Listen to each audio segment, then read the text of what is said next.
Okay, so I'm going to do my possible scenario of the rise and fall of the New World Order and the establishment of YAHWEH'S Kingdom here. Just a little quick run through of how I think it may possibly happen. So, alright, right now we have the truth coming out about a lot of things like GMO foods, the truth about how unhealthy they are coming out, and the truth about fluoride is coming out, how it's in the water and it's not healthy, and people are figuring out, man, our food and water is poisoned, and the truth about political corruption is coming out, worldwide in all these different countries. People are figuring out that what they've been taught their whole life is pretty much a lie, and these governments don't have their own benefit for them, these current political leaders, and so on. And also the same with big corporations. People have lost trust in big corporations, and people are learning about sacred geometry, about how like our atoms and our molecules in our body are like identical to the galaxies in the universe, and things like that. How there is a lot more to geometry than we've been taught, like the Fibonacci sequence or the Fibonacci spiral. It's found in like the shell of a snail. It's found in the human body. It's found, there's spirals and many different things in creation. So people are figuring out that there's actually a creator who's created everything, and evolution is pretty much being disproved now. And so the result of all of that happening is that people are going to demand a new system once they realize that this system, in all these different countries worldwide, people are realizing what they've been raised up in for generations and generations is not having their best interest and has been teaching them lies,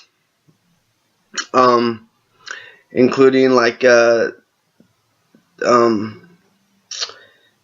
media not teaching the truth and things like that. People are going to demand a change, okay? And so what are they going to demand? They're going to demand a world government, okay? They're going to actually think that this is the solution, since since the way things are now aren't working. This is going to seem like the solution. Everyone can get together and be united as one. A world government will seem like the right way to go, and people are going to choose that because they feel like that we're all connected, and this information of the sacred geometry and the Fibonacci sequence, showing, in a way how everybody is connected through vibration and through energy, I guess, and there's a lot of teachings coming out in quantum physics nowadays showing how, in a way, everybody is created interconnected in a way, as far as one person's energy affects the person's energy next to them, and we all have a creator, and things like that. So people are going to choose a world government, but also at the same time the biblical prophets are going to be here. They're resurrected. Isaiah, Jeremiah, Moses, Ezekiel, all the prophets are going to be back. As Luke 13:28 says, there will be weeping and gnashing of teeth when you see Abraham, Isaac, and Jacob, and you yourself thrust out. So these prophets are going to be here, and they're going to be explaining the truth about the Bible for the first time, because Christianity and Judaism and have not had the complete truth about the scriptures, but the prophets are going to be here to explain them. And so they're going to gather millions and millions of people with the truth of the Bible. It's going to be amazing, because this explanation of the scriptures is going to be so thorough and so harmonious and unlike anything people have ever heard before. So it's going to gather many people rapidly, okay?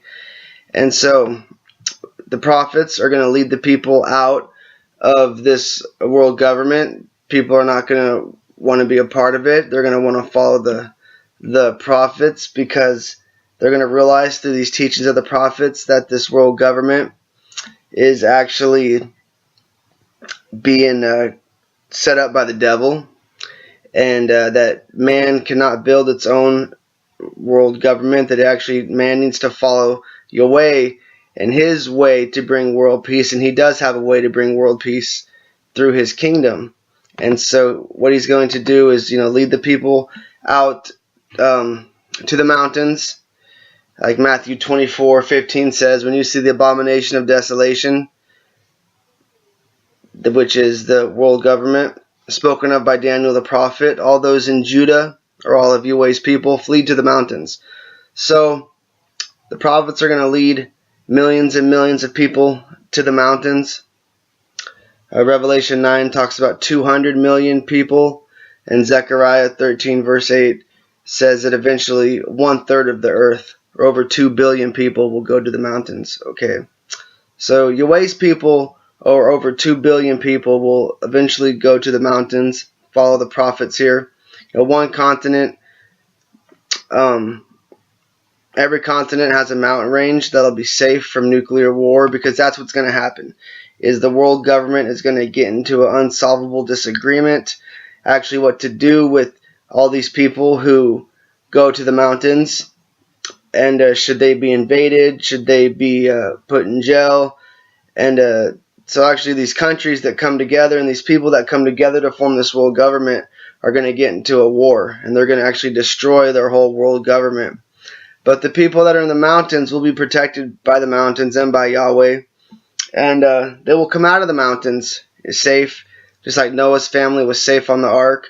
The true people of Yahweh, the true Israelites, will be safely in the mountains, saved by the King of Israel, Yahshua, aka Jesus. Anyone who truly follows Yahshua can be an Israelite. So the Israelites will come out of the mountains, and they will build communities and cities, and of course clean up the earth from the destruction, but rebuild and build and plant the kingdom of Yahweh, and they will establish the paradise earth. They will build and plant and follow the ways to live outlined by Yahweh in the scriptures, and this will produce a paradise earth. And this is the plan that Yahweh has. And then everyone who's ever died will be resurrected, into the kingdom of Yahweh here, born as babies through mother and father, of course. And everyone that's ever died will be resurrected, except the people that went down in this final war, because they're actually going to have had a chance to hear about this beautiful message when the prophets are gathering the millions of people. Everyone that's ever died before these prophets were resurrected never even really had a chance to hear the truth. But the people that go down in the final war are going to have plenty of time to hear the truth and get out. And only the ones that understand it but reject it will go down in that final war. But so people will be resurrected who have died here in the kingdom of Yahweh. People will be reunited with their families. And this is the plan of Yahweh. So, seek Yahweh. Seek these resurrected prophets. And, seek the truth, and you will find it. Knock, it shall be given to you, So, thanks so much. Shalom, shalom. May Yahweh bless you all. And also, just to add that the 144,000 who reign in heaven will not be resurrected into the kingdom of Yahweh on earth, because they are already in heaven. They reign in heaven with Yahshua, and so they are not resurrected unto the earth. Alright, the kingdom of Yahweh in under 10 minutes explained. Possible scenario. Thanks so much. Shalom.